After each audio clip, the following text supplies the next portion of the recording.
Hola, buenas tardes. Bienvenidos a la clase de macroeconomía. En esta ocasión vamos a analizar la presentación relacionada con conceptos básicos y breve historia de la macroeconomía.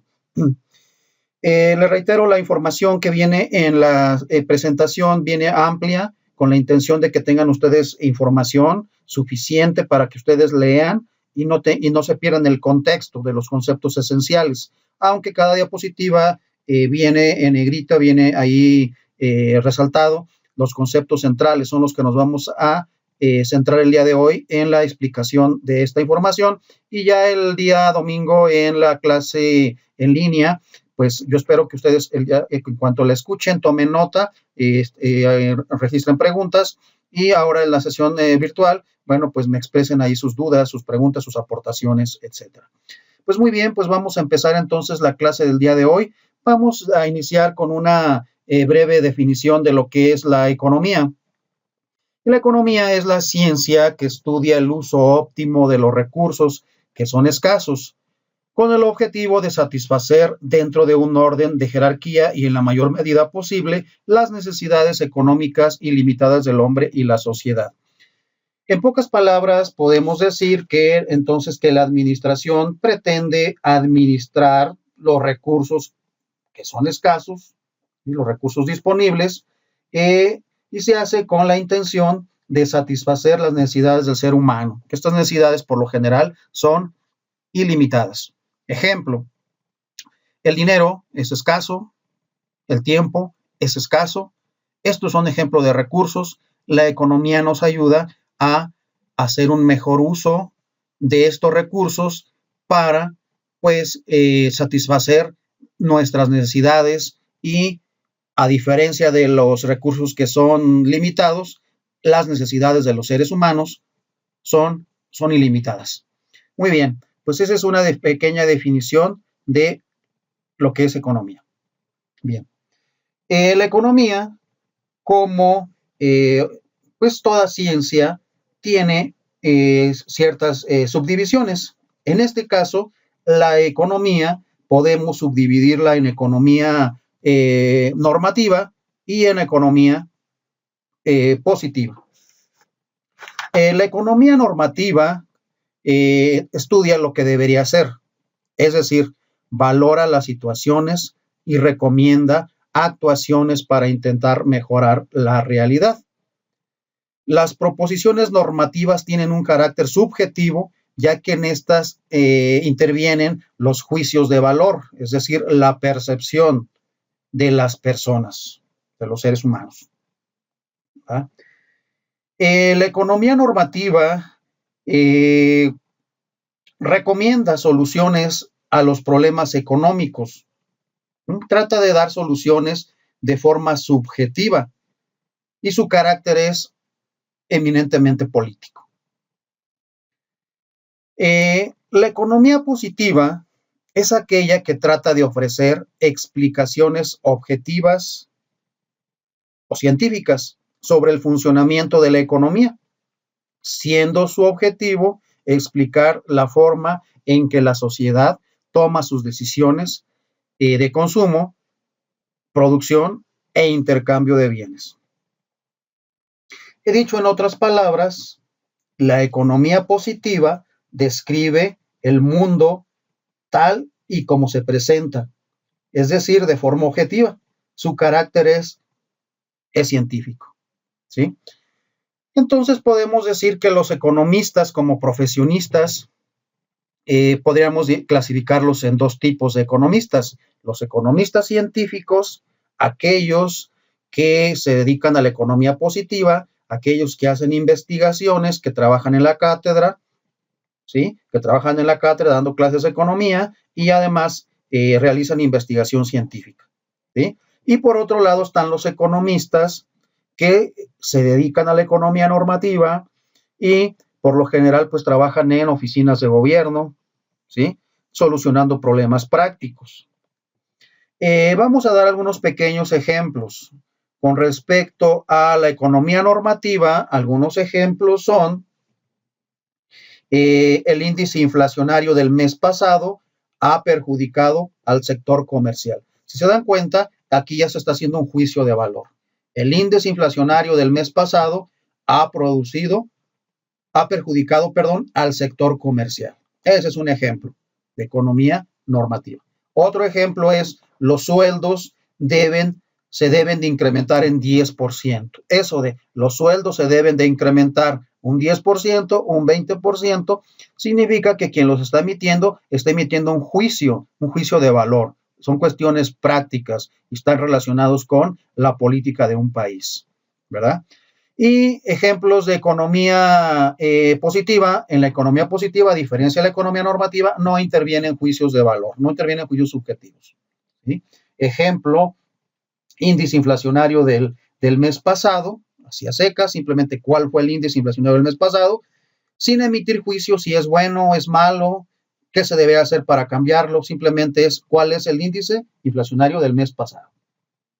Otro ejemplo de economía positiva es, por ejemplo, la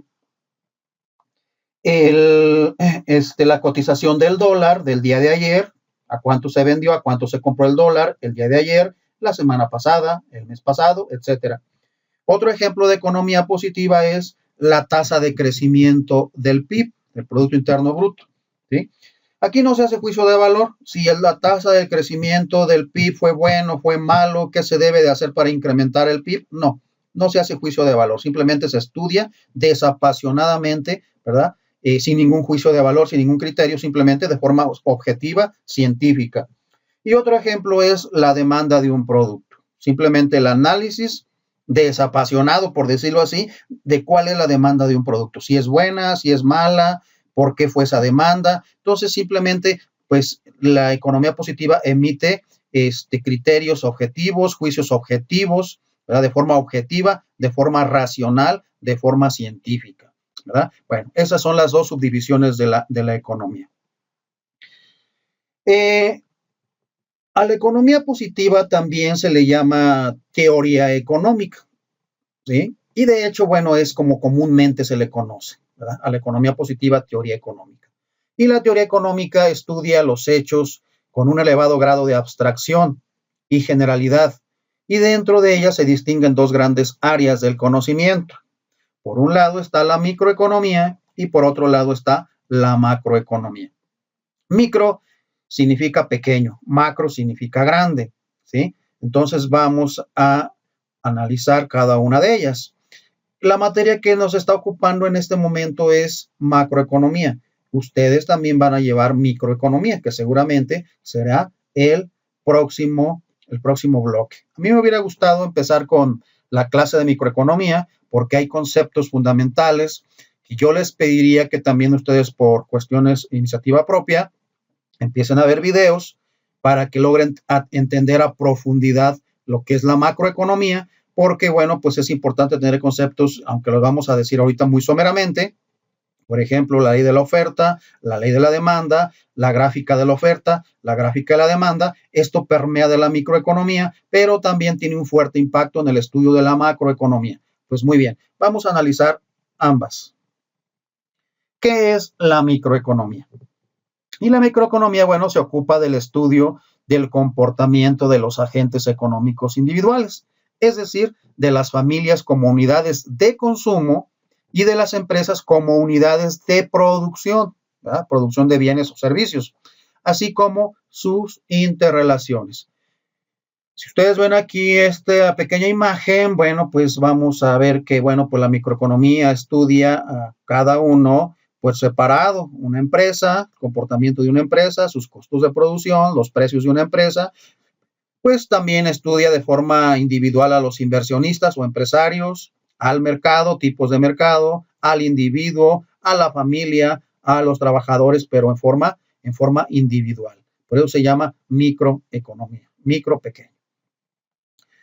Por otro lado, la macroeconomía, que es la que ocupa pues nuestro tiempo en este momento, estudia el funcionamiento de la economía en todo su conjunto, analiza el comportamiento global de una economía reflejado en un número reducido de variables que son obtenidas a partir de la suma de las actuaciones de los agentes individuales. Ese número reducido de variables es lo que se le conoce como los indicadores macroeconómicos, ¿sí? Y esto que menciona aquí es muy importante, la suma de las actuaciones de los agentes individuales. Esta suma de las actuaciones de los agentes individuales, y recordemos que por agentes individuales llamamos empresas individuales, familias individuales, mercados, tipos de mercado, ¿verdad? Y bueno, pues la interrelación de todo eso, el resultado se le conoce como Producto Interior Bruto o Producto Interno Bruto, lo que se conoce como PIB. ¿Y qué es el PIB? Bueno, el PIB es el conjunto de bienes y servicios producidos en un país durante un espacio de tiempo generalmente de un año, ¿sí? Entonces, la sumatoria de todo eso que producen las empresas individuales, las familias individuales, todo eso que se produce en un país, valorado en precios corrientes, ¿verdad? En un año es lo que se conoce como Producto Interno Bruto. Y bueno, pues otro concepto relacionado al Producto Interno Bruto, pues es el PIB per cápita, es decir, el PIB dividido entre la población. Si el PIB per cápita de México son 20,000 millones de pesos, por decirlo así, y la población son 100 millones de habitantes, bueno, pues dividido la cantidad de lo producido el PIB entre la cantidad de habitantes, el resultado es el PIB per cápita, es decir, a cuánto nos toca a cada uno de los mexicanos de lo que se produce en un año. Y ese es el PIB per cápita. Bien, sigamos avanzando. Vamos a ver las características de la microeconomía y la macroeconomía. La microeconomía, la conducta del consumidor que nos lleva a la teoría de la demanda. Una parte fundamental de la economía, de la microeconomía, es el estudio de la demanda, ¿sí? La ley de la demanda, por ejemplo, dice que a mayor precio, menor demanda. Esto es lógico, ¿no? Si un bien sube de precio, vaya, pues la gente, el consumidor va a comprar menos y viceversa. A mayor precio, menor demanda, y a menor precio, ¿verdad? Se demanda mayor cantidad de los bienes, ¿sí? Eso lo estudia la microeconomía. Teoría de la producción y de los costos, ¿verdad? Esto también lo estudia la macroeconomía. Digo, no vamos a entrar en detalle esto porque esto ya se verán en la materia de microeconomía. Simplemente es que tengan una idea de qué trata cada uno de estos puntos. La teoría de los precios, ¿verdad? Y la producción. Aquí en teoría de los precios, pues ya se analizará en su momento cuando ustedes lleven microeconomía, lo que es la elasticidad precio, ¿verdad? La elasticidad precio es, hay bienes que si incrementas el precio, se te cae tu demanda, ¿verdad? Pero también hay bienes que incrementas el precio y tu demanda continúa casi igual, son demanda inelástica. Bueno, eso es teoría de precios. Todo esto lo estudia la microeconomía, así como el mercado y sus características y tipos.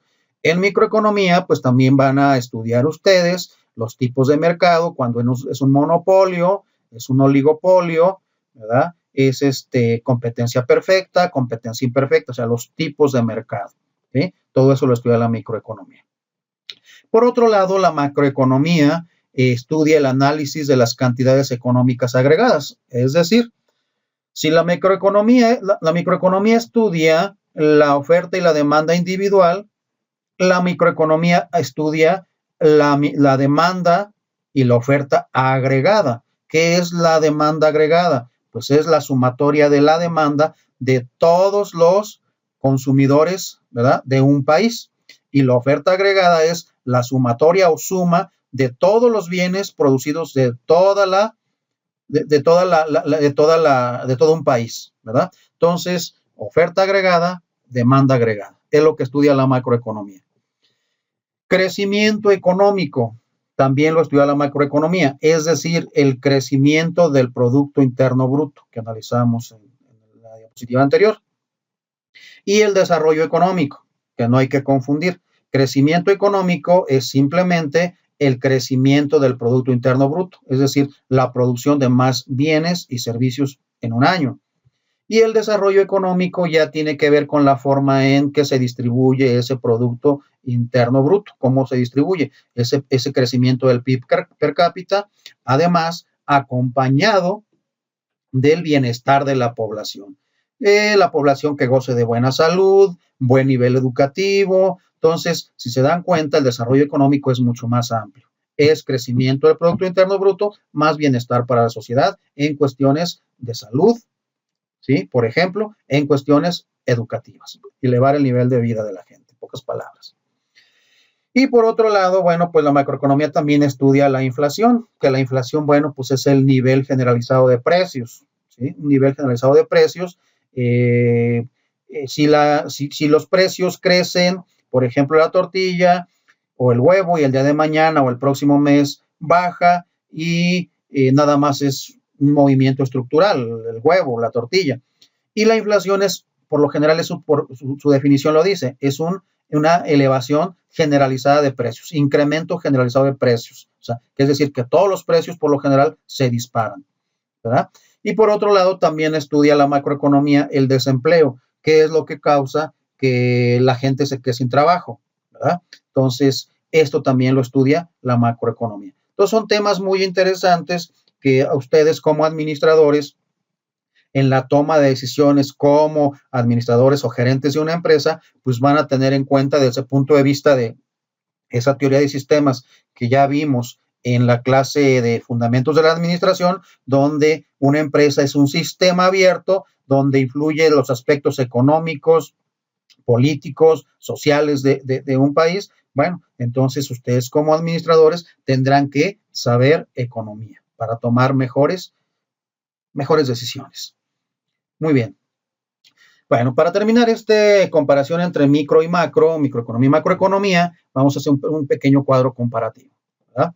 Características. La visión de la microeconomía es individual, por empresa, por familia, por individuos, es a nivel micro, pequeño. Y la macroeconomía la visión es global, la economía de todo un país e incluso de todo el mundo, ¿verdad? Dice objeto de estudio, la microeconomía, comportamiento de los individuos, la familia, empresas y mercados. Macroeconomía, comportamiento de la economía como un todo. Variables fundamentales de estudio. La microeconomía estudia la oferta y la demanda, ¿sí? Individuales, ¿sí? Por empresa, ¿sí? Por bien y servicio, ¿verdad? Generación de precios, cómo se establecen los precios de mercado, ¿verdad? El equilibrio de oferta y demanda, también lo estudia la microeconomía a nivel individual. La producción de la empresa, los mercados, etc. Por lo tanto, la macroeconomía entonces estudia la producción total, es decir, el nivel general de precios, el empleo y el desempleo, las tasas de interés, los salarios y el tipo de cambio. Bueno, yo espero que hasta aquí tengan una visión panorámica global de lo que es la economía, cómo se divide, normativa, positiva, y cómo también la economía positiva o teoría económica se divide en estas dos grandes ramas, microeconomía y macroeconomía. Bueno, seguimos avanzando. Bueno, vamos a entrar a una breve historia de lo que es la macroeconomía. La historia de la macroeconomía, pues es la historia de la ciencia económica. El nacimiento de la llamada macroeconomía moderna se identifica con la fecha de publicación de 1936 de la Teoría General de la Ocupación, el Interés y el Dinero del economista John Maynard Keynes. En el año de 1929 sucede lo que se conoce como la Gran Depresión. Es donde pues, la inflación creció a un ritmo muy acelerado, el índice de desempleo fue elevadísimo, inició en Estados Unidos y de ahí, pues bueno, pues creció a nivel mundial. Hubo problemas psicológicos muy fuertes que conllevó a muchos suicidios, por ejemplo, gente que perdió todo su dinero, ¿verdad? Empresas se fueron a la quiebra, cerraron. Entonces fue una depresión económica muy fuerte. Entonces, a raíz de esta depresión que los economistas en ese tiempo, bueno, la macroeconomía como tal no existía, todavía. Entonces, este economista publica este libro, La teoría general de la ocupación del interés y el dinero, y este libro, esta publicación de este economista, nace con este libro lo que es la macroeconomía moderna. ¿Sí? Entonces, la respuesta y aplican esta teoría, y bueno, pues poco a poco el mundo sale de esa depresión, de fuerte depresión económica. Dice, la ciencia económica desde los clásicos, Adam Smith y David Ricardo, son dos grandes economistas clásicos, ¿verdad? Fines del siglo XVIII y comienzos del siglo XIX, nace teniendo como el objetivo de estudio el comportamiento de la economía en su conjunto. Es decir, ya se conocía la economía antes de 1936, antes de que publicara John Maynard Keynes su libro, ya existía la economía.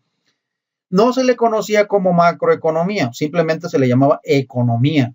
Y esa economía pues está enfocada a explicar los indicadores del comercio, por ejemplo, entre las naciones, aunque no con el nombre de macroeconomía. Bueno, espero que sí haya quedado claro. Reitero, fecha del nacimiento de la teoría macroeconómica como tal, 1936, con la publicación de este gran libro del economista John Maynard Keynes.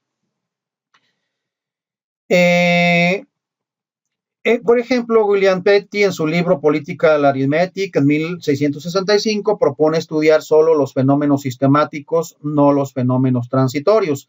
Este economista, pues él proponía que la economía debería estudiar fenómenos sistemáticos, es decir, aquellos fenómenos que se repiten constantemente. La inflación, por ejemplo, es uno de ellos, se repite constantemente, se incrementa, baja, sube, ¿verdad? El desempleo, que también se repite constantemente, ¿verdad? Y fenómenos transitorios, aquellos que pasa una sola vez y no vuelve a suceder. Este economista decía, hay que dejarlos fuera del estudio de la ciencia económica. Dice, este fue el método de largo plazo que adoptaron después de los clásicos y los neoclásicos John Maynard Keynes, su teoría económica, teoría general sobre el empleo, el interés y el dinero. Actualmente, es tan importante esta teoría de Keynes que incluso se le conoce a nivel mundial como el keynesianismo. Muy bien, seguimos avanzando. La economía keynesiana se centró en el análisis de las causas y consecuencias de las variaciones de la demanda agregada y su relación con el nivel de empleo y de ingresos. Esto fue, de hecho, una de las aportaciones principales del economista Keynes, porque antes de 1936 se creía que los ciclos económicos, ¿verdad? Ahorita vamos a ver al final de la presentación que es un ciclo económico, las recesiones, sobre todo, se producían en base a la oferta. Entonces, John Maynard Keynes dice, no, realmente el crecimiento económico y por ende los ciclos económicos, la caída de un sistema económico, más bien tiene que ver con la demanda que con la oferta, ¿verdad? Fue una visión nueva de lo que es la macroeconomía. Dice, el interés final de Keynes fue poder dotar a unas instituciones nacionales o internacionales de poder para controlar la economía en las épocas de recesión o crisis. Este control se ejercía mediante el gasto presupuestario del Estado, política que se llamó política fiscal. Bueno, con John Maynard Keynes da inicio a lo que se le conoce ahora como la política económica. La política económica pues se divide en dos, que es la política fiscal y la política monetaria. La política fiscal pues tiene que ver con los impuestos, ¿sí? Cómo se allega, esa forma de allegarse recursos el Estado, un país, para hacer frente a las necesidades del gasto público. Eso se le llama como política fiscal. Y eso, pues se desprende de la teoría de Keynes. Y por otro lado, posteriormente viene la política monetaria, ya creada por otro economista, otro gran economista que es Milton Friedman. Que esto, en esta misma materia, más adelante vamos a analizar qué es la política fiscal y qué es la política monetaria. ¿Sí? Bueno, seguimos avanzando. Teoría general sobre el empleo, el interés y el dinero, publicada en 1936, que ya hablamos de ella. Dice, en ella analizaba las causas de la depresión mundial y proponía una serie de recetas para solventarla. Bueno, Una depresión mundial es una caída de la economía, como lo que estamos viviendo actualmente. Actualmente hablamos de que en México está pasando por una situación de recesión, ¿verdad? Recesión significa que el nivel de la economía cae, que el Producto Interno Bruto cae, disminuye, en el cual hay desempleo, aunque no haya inflación. En nuestro país la inflación está controlada, es muy baja la inflación, por cierto, pero la tasa de desempleo se ha elevado mucho a raíz de la pandemia del COVID-19 y bueno, pues a eso nos referimos como una recesión. Una recesión, repito, es la caída de la economía de un país. ¿Sí? En otras palabras, por más técnicas, la caída del Producto Interno Bruto de un país. ¿Sí? Esa es una recesión. Y una depresión es, al igual que la recesión, la caída, ¿sí? La caída del Producto Interno Bruto, pero a una, ¿cómo le diré? Muy fuerte, o sea, una caída mucho más fuerte. Es lo que diferencia una recesión de una depresión. Una recesión es un tanto leve y no tan prolongada. Una depresión es una caída más profunda y por lo tanto más de más tiempo en demora en la recuperación económica. Según Keynes, la crisis de 1929 había retraído la demanda, y era necesario estimularla de alguna manera, generando una demanda adicional que tirase de la producción. Entonces, Keynes lo que proponía es que el Estado, digo ya desde aquellos tiempos, los liberales decían que, bueno, pues el gobierno no debería de intervenir en las políticas económicas y que, bueno, pues el mercado, el libre juego de la oferta y la demanda llegaba a un equilibrio, a la economía del bienestar. El equilibrio entre oferta y demanda, pues produce automáticamente el bienestar de la sociedad. Eso es lo que decían los economistas antes de John Maynard Keynes. Y John Maynard Keynes decía, no, simplemente que cada capitalista, cada empresario ve por sus propios intereses y no le va a interesar, pues, la sociedad en su conjunto. Entonces, a la larga, eso es lo que produce una caída del sistema económico capitalista. Entonces, él lo que proponía es de que el Estado interviniera a través de inversión en obras públicas. Esa inversión en obras públicas pues generaba empleo en la gente tenía más ingresos para gastar, iba, de hecho, y gastaba esos ingresos, y al gastar esos ingresos, jalaba, ¿verdad? Por decirlo así, o empujaba, como que no llamar, la demanda. Al comprar más bienes y servicios, al tener más dinero, compraba más bienes y servicios, y esto incentivaba que a las empresas fabricaran más productos, producieran más productos, y a fin de cuentas, pues la economía se reactivara. ¿verdad? Entonces, espero que quede claro estos conceptos que son sumamente importantes para esta materia. Bueno, seguimos avanzando entonces. Básicamente proponía lo siguiente, ¿verdad? Maynard Keynes, desarrollar una política de inversiones estatales, bueno, ya lo dijimos, ya lo comenté hace un momento, en obras públicas que sirviese de estímulo a la iniciativa privada a través de la demanda de, por ejemplo, de cemento, hierro, componentes industriales. Si la mano de obra empleada en esas actividades aminoraría el desempleo, incrementaría la masa de consumidores y estimularía la actividad económica. Y poner en circulación abundante dinero con el fin de estimular una moderada inflación. Esto ya lo vamos a ver en política monetaria más adelante. A una mayor cantidad de dinero circulando, si el Banco de México, Banjico, incrementa su impresión de papel moneda, inunda el mercado de dinero, eso provocaría una fuerte inflación. Esto se los comento porque a veces decimos, bueno, si hay deuda pública, ¿verdad? ¿Por qué no el Banco de México emite una gran cantidad de dinero y lo lanza al mercado? No, eso provocaría inflación. También Keynes decía que bueno, más bien los economistas anteriores a John Maynard Keynes decían que incrementar los salarios, la reducción de los salarios como medida para mantener el empleo. Es decir, los economistas decían, para mantener el empleo, a la gente trabajando, hay que reducir los salarios. ¿Sí? Keynes dice, no hay que supeditar la economía a los salarios, ¿sí? Sino más bien hay que incentivar el consumo y la inversión. no tanto reducir los salarios, ¿sí? Que son dos visiones sumamente opuestas y diferentes, ustedes lo verán, ¿no? Dice, intervenir en todos los sectores económicos regulando la fijación de precios, salarios, mercado laboral, concediendo subvenciones a las empresas, es decir, una activa participación del gobierno en la vida económica del país. A eso se refiere. ¿Sí?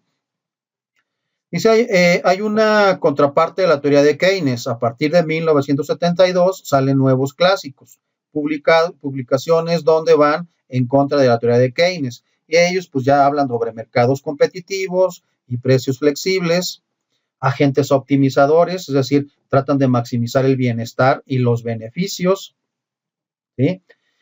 Solo la política monetaria sorpresiva causa ciclos económicos. Ahorita al final de esta presentación vamos a ver qué es un ciclo económico. Y pleno empleo económico automático. El pleno empleo es cuando se dice que no hay desempleo. Toda la gente que está en edad de trabajar tiene un trabajo remunerado. En realidad, bueno, pues eso es muy difícil de lograr.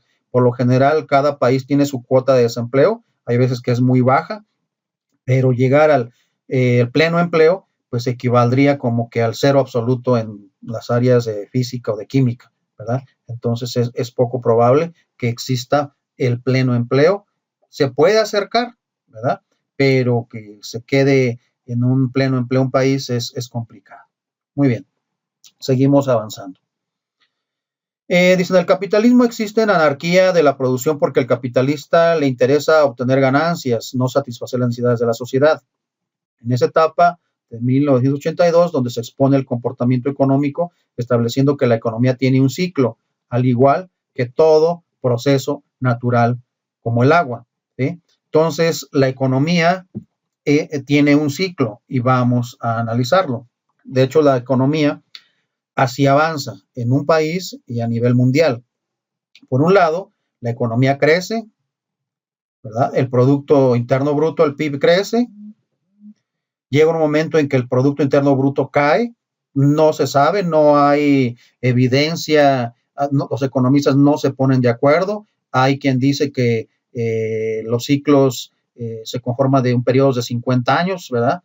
De ciclo económico de onda larga, que le llaman, el economista ruso Kondratiev, ¿verdad? Dice que pues son 50 años.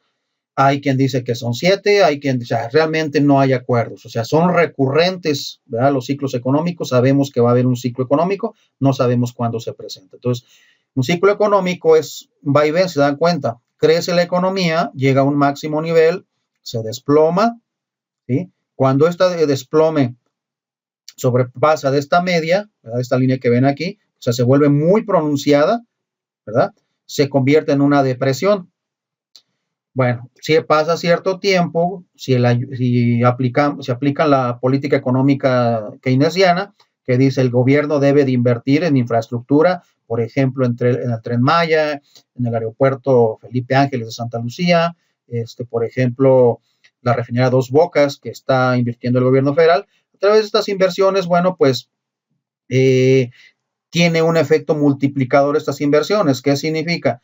Que al contratar gente, pues está automáticamente incentivando a que se fabrique también más cemento, más varilla para la construcción de estos bienes. La gente tiene dinero, tiene sueldos, ¿verdad? Tiene un trabajo, tiene un empleo, gasta, va al mercado, compra su despensa, su ropa, cubre todas sus necesidades, incentiva la producción para que las empresas produzcan. Entonces, dependiendo de qué tan eficiente o más bien efectiva sea la política económica, se levanta otra la economía, se recupera, ¿sí? De aquí a aquí es un ciclo, ¿sí?